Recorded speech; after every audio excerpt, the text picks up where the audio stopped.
ಬೇರೆಯವರ ಸಾಲಕ್ಕೆ ಹೊಣೆಯಾಗಬೇಡ. ಅದಕ್ಕಾಗಿ ಕೈ ಮೇಲೆ ಕೈಯಿಟ್ಟು ಜಾಮೀನು ನಿಲ್ಲಬೇಡ. ಆ ಸಾಲ ತೀರಿಸಲು ನಿನ್ನಿಂದ ಸಾಧ್ಯವಾಗದಿರಲು ಅವನೇಕೆ ನೀನು ಮಲಗಿರುವ ಹಾಸಿಗೆಯನ್ನೇ ಕಿತ್ತುಕೊಳ್ಳಬೇಕು. ಜ್ಞಾನೋಕ್ತಿಗಳು 22:26-27.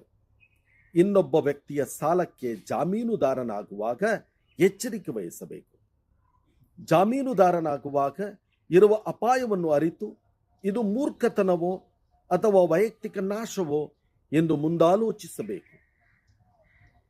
ಸಾಲಗಾರನು ಪಾವತಿಸಲು ವಿಫಲನಾದರೆ ನಮ್ಮಲ್ಲಿರುವುದೆಲ್ಲವನ್ನೂ ಕಳೆದುಕೊಂಡು ನಾವೇ ಹಿಂದಿರುಗಿಸುವ ಸನ್ನಿವೇಶ ಬರಬಹುದು. ಬಡವರಿಗೆ ಸಹಾಯ ಮಾಡಬೇಕು ನಿಜ, ಆದರೆ ಈ ನೆರವು ಮೂರ್ಖತನವಾಗಬಾರದು. ಸಾಲ ಕೊಡಿಸಲು ಹೋಗಿ ನಾವೇ ಸಾಲಗಾರರಾಗಬಾರದು.